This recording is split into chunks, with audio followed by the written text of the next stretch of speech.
Hello viewers, இன்னைக்கு நம்ம பார்க்க போறது ஒன் பீஸ் எபிசோட் 863 பார்ட் 1.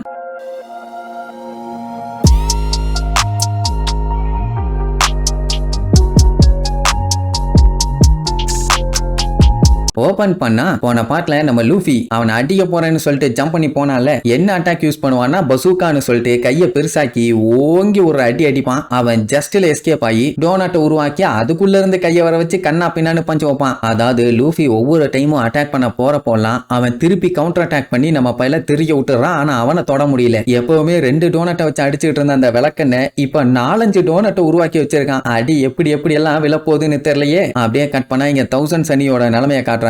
ஆப்போசிட்ல இருக்க டெய்ஃபுக்கு குரூப்பை நம்ம கேரட் போட்டு துவன்னு துவச்சு எடுத்துட்டு இருக்கான்னு வைங்க. ஆனா பின்னாடி இருக்கிற குரூப் சும்மா இல்ல, ரேஞ்சுக்குள்ள வந்துட்டாங்கிற ஒரே ஒரு காரணத்துக்காக நம்ம ஆளுக கப்பலை போட்டு கண்ட மேடிக்கு சுடுன்னு சுட்டு தள்ளுவாங்க. அதுல சிக்காம செதறாம நம்ம ஜிம்பை தான் சும்மா மாசா கப்பலை ஓட்டி கொண்டு போவான். அந்த டைம் பிக் மாமா காட்டுறாங்க, அவளால சுத்தமா முடியல. ஏன்னா கேக்குன்னு அந்த பேக்கு எதுவுமே சாப்பிடல. அதனால கத்த கூட முடியாம முக்க ஆரம்பிச்சிருவான். இதுல வேற ப்ரொமீத்தியஸ் ஜூயிஸ் எங்க போனீங்கன்னு கூப்பிட்டு பாப்பா, யாருமே வரல. சுத்தி இருக்க அவளோட பசங்க பொண்ணுகள்லாம் ஐயோ நம்ம அம்மா ஒல்லி ஆகிட்டே வராங்களே, சீக்கிரமா ஏதாச்சும் பண்ணி ஆகணுமேனு பதறுவானுங்க. அப்புறம் ஜூயிஸ் ப்ரொமேத்தியஸ்னு கூப்பிட்டுக்கிட்டே இருந்தால ஆளை காணும். எங்க போனாங்கன்னு நெப்போலியன்ட்ட கேட்டா தெரியல, நான் கூப்பிட்டு இருக்கேன் வந்துருவாங்கன்னு சொல்லுவான். என்னமோ ஆம்புலன்ஸுக்கு கால் அடிச்சு வர சொல்ற மாதிரி சொல்லிட்டு இருக்கான். இப்ப பிரச்சனை என்னன்னா பிக் மாமுக்கு ஹங்கர் பேங்க்ஸ் அட்டாக் ஸ்டார்ட் ஆகி 8 மணி நேரம் ஆகுது. இவ்வளவு நேரம் எல்லாம் அவளை பசியில விட்டதே இல்ல.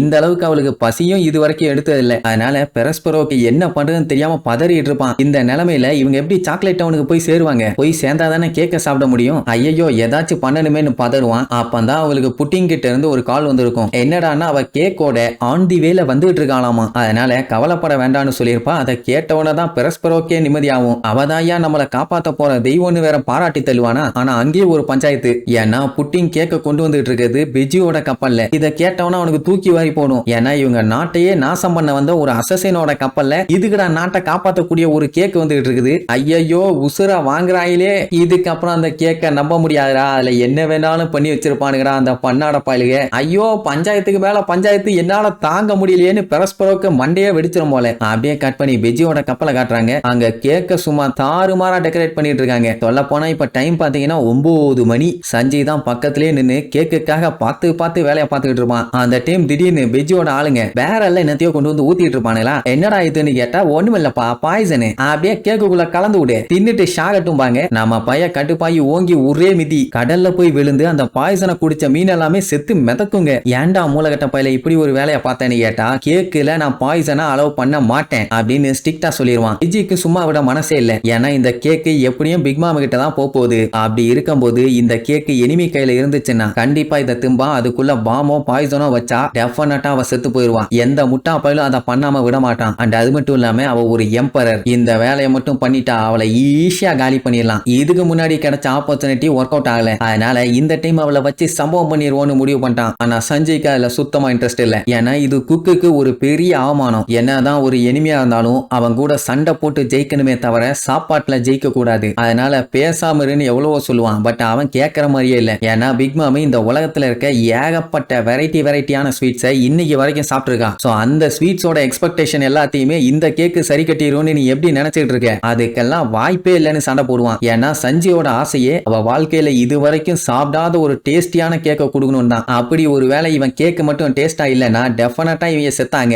அப்படி செத்தா கூட பரவாயில்ல, நான் அதுக்கு ரெடின்னு தான் சொல்லுவான். உடனே பெஜ்ஜி ஆட மூலகட்ட மூதேவி, அவ சாப்பிட்டு நல்லா இருந்தாலுமே உங்க யாரையுமே உயிரோட விட மாட்டாடா, ஏன்டா முட்டாள்தனமா பேசிட்டு இருக்கேன்னு 2 பேருமே மாத்தி முட்டிக்குவானுங்க. பெஜ்ஜி என்ன சொல்லுவான், நான் சொல்றதை எழுதி வச்சுக்க, இந்த சான்ஸை மிஸ் பண்ணிட்டமேன்னு நீ கண்டிப்பா ரிக்ரெட் பண்ணுவ, அது மட்டும் ஷோர்னு சொல்லி கத்தும் போது வாய்க்குள்ள கொஞ்சம் கிரீமை போட்டு விடுவான். அவ்வளவுதான் வாய மூணவன் முழுங்கிட்டு அப்படியே பொத்துன்னு விழுவானா. உடனே சுத்தி இருக்கவங்க எல்லாம் டேய் எங்க ஃபாதரை என்னடா பண்ண, உன்னை சுட்டு கொல்லாம விட மாட்டோம்னு கண்ணோட நிப்பானுங்க. செத்துட்டானான்னு பார்த்தா புகை விட்டுட்டு இருப்பானா. அந்த மூதேவி என்னத்தை ஃபீல் பண்ணான்னு நீங்க அவங்கிட்டயே கேளுங்கடா, விளக்கணைகளாமா. எட்டி பார்த்தா அவன் மூஞ்சே செவந்து போய் இந்த டேஸ்டுக்காக உயிரையே விடலாம், அவ்வளவு டேஸ்டியா இருக்குதுன்னு அப்படியே மெய் மறந்து போயிட்டானா பாருங்க. அதுக்கப்புறம் நம்ம சஞ்சய் தெளிவா சொல்லிடுவான், நல்லா கேட்டுக்க பெஜி, நீ யாரை வேணாலும் எப்படி வேணாலும் கொல்லு, ஏன்னா நீ ஒரு அசசின், அது உன்னோட இஷ்டம். ஆனா நான் என் கெஸ்ட்டை சாட்டிஸ்ஃபை பண்ற வரைக்கும் வாயை மூடிட்டு இரு. என்கிட்ட யாரு சாப்பாடுன்னு வந்து கேட்டாலும் நான் குக் பண்ணி கொடுப்பேன். அது எனிமியா இருந்தாலும் பரவாயில்ல, விரோதியா இருந்தாலும் பரவாயில்ல. அதான் ஒரு குக்கோட கடமைன்னு அடிச்சு சொல்லுவான். அதை கேட்டு அசந்து போய் அங்கேயே பேன்னு புட்டிங் விழுந்துருவான். இவளுக்கு இதே வேலையா போச்சு. இங்க பிஜி எல்லாம் நான் என்ன ஹிப்னோடைஸ் ஆயிட்டேனா, ஐயோ என்னால நம்பவே முடியலன்னு அசந்து போயிருவான். அண்ட் அவனுக்கு இப்ப தெரிஞ்சு போச்சு கண்டிப்பா இந்த கேக்கு பிக் மாம் கிட்ட ஒர்க் அவுட் ஆகும்னு. ஏன்னா வாழ்க்கையில இப்படி ஒரு டேஸ்ட் அவன் சாப்பிட்டதே இல்ல. ஆமா, நீங்க உங்க லைஃப்ல டேஸ்டா, பெஸ்டா, ஸ்வீட்டா இல்ல காரமா அது இதுன்னு என் லைஃப்லயே இதுதான்ப்பா எனக்கு பெஸ்ட் சாப்பாடு இல்ல ஸ்நாக்ஸ் ஸ்வீட்ஸ் எதுவா இருந்தாலும் பரவாயில்ல, அதை எவ்வளவு கொடுத்தாலும் நான் திம்பேன் அப்படின்ட்டு எதை சொல்லுவீங்களோ அதை கீழே கமெண்ட் பண்ணுங்க. ஏதாச்சும் வித்தியாசமா இருந்தா நானும் ட்ரை பண்ணுவேன்ல. நம்ம பயிலுக சில பேர் குசுமு பிடிச்ச பயிலுக எலி பாய்சன் எல்லாம் எழுதி வைப்பீங்க, அது மட்டும் வேண்டாம். சாப்பிடுற பொருளா எழுதி வைக்கணும். Okay okay. இங்க சிஃபோனுக்கெல்லாம் செம ஹாப்பி. ஏன்னா ரொம்ப நாளைக்கு அப்புறம் அவளோட குக்கிங் ஸ்கில்ல இப்பதான் யூஸ் பண்ணியிருக்கான். அதனால எங்க ஸ்வீட்டோட பவரை நம்புங்க பிஜி, நாங்க பாத்துக்கிறோம். அவ ஹஸ்பண்ட சொன்ன உடனே அவனும் சரி ஓகே என்ன பண்ணுமோ பண்ணுங்க நீருவான். பின்ன சிஃபோன் சொல்லி அவன் முடியாதுன்னு சொல்லுவானா என்ன? என்னடா வேடிக்கை, கேக்க கோட்டிங் பண்ணுங்கடா, அவன் இலக்கண்ணைகளாம்பா. இன்னும் கொஞ்சம் வேலை தான், அதை முடிச்சா கேக்கு பக்காவா ரெடி ஆயிரும். இப்ப பிரச்சனை என்னன்னா அந்த கேக்கோட ஸ்வீட் ஸ்மெல்லிலேயே சில பேர் மலாக்க மயங்கிடுறானுங்க. அப்படி டேஸ்ட் தூக்கிட்டு இருக்குது. இப்போதைக்கு சஞ்சீவோட கவலை நமிக்கு எதுவும் ஆகாம அவ பத்திரமா இருந்தானா சரி. அப்படியே அங்க கட் பண்ணி ப்ரொமீத்தியஸையும் ஜூயிஸையும் காட்டுறாங்க. பிக் மாம தேடி அடிச்சு புடிச்சு போயிட்டு இருக்காங்க. நெப்போலியனோட சிக்னல் கிடைச்சதுக்கு அப்புறம் தான் இவங்களே கிளம்பி இருக்காங்க. அப்போ ஜூயிஸுக்கும் ப்ரொமீத்தியஸுக்கும் வாய் தகராறு. ஜூயிஸ் என்ன சொல்லும், நீ காட்டை எரிச்சு தின்னு டைம் வேஸ்ட் பண்ணிட்டு இருந்த, அதான் லேட் ஆயிடுச்சுன்னு சொல்லும். ஓடா விளக்கண்ண, நீ நம்ம பிக் மாமுக்கே துரோகம் பண்ணிட்ட, உன்னை எல்லாம் தொட்டப்பகட்டையிலேயே அடிக்கணும்னு சொல்லும். இப்படி வந்துட்டு இருக்க வழியில இவங்களுக்குள்ள பத்திச்சு. அப்படியே கட் பண்ணி அந்த டாட்டே கப்பலை காட்டுறாங்க. நம்ம கேரட் ஒரு வழி பண்ணிட்டா. ஐ மீன் அவ எதுவும் பண்ணல, அவனுக்கு கையாலேயே அவனுக்கு கப்பலுக்கு சூனியம் பண்ற மாதிரி பண்ணிட்டா. சோ இப்போ ஆப்போசிட்ல ரூட் ஓபன் ஆயிடுச்சு, இவங்க ஃப்ரீயா போலாம். ஆனா பின்னாடி இருந்து ஆளுங்க அட்டாக் பண்ணிட்டு இருக்காங்க. சோ ஷிப்பை பாதுகாப்பா பாத்துக்கிட்டா போதும். அதனால வர்ற குண்டு எல்லாத்தையுமே சாப்பரு அவனோட பவர் வச்சு அப்படியே ரிப்பல் பண்ணி விடுவான். நமி தண்டர் அட்டாக்கை யூஸ் பண்ணி சும்மா செஞ்சுக்கிட்டு இருப்பான். கேரட் அதுக்கு மேல பாஞ்சு பாஞ்சு பூந்து விளையாண்டுட்டு இருப்பான்னு வைங்க. அப்ப அந்த வில்ல பழுகெல்லாம் ஏதோ கடல்ல ஒண்ணு ஓடி வரத பாப்பானுங்க. எல்லாம் நம்ம ப்ரூக்கு தான். கேரட் அவளோட பங்குக்கு அங்க பூந்து விளையாண்டுட்டு இருக்கான். இவனோட பங்குக்கு ஏதாச்சும் வச்சு செய்யணும்ல, அதனால பையன் வெறிகுண்டு போவான். இதுக்கப்புறம் அவங்க கேக்க ரெடி பண்ணி கரெக்டா பிக் மாம் கிட்ட கொண்டு வந்தாங்களா, நம்ம பையலுங்க இங்க சேஃப்டியா எஸ்கேப் ஆனாங்களா,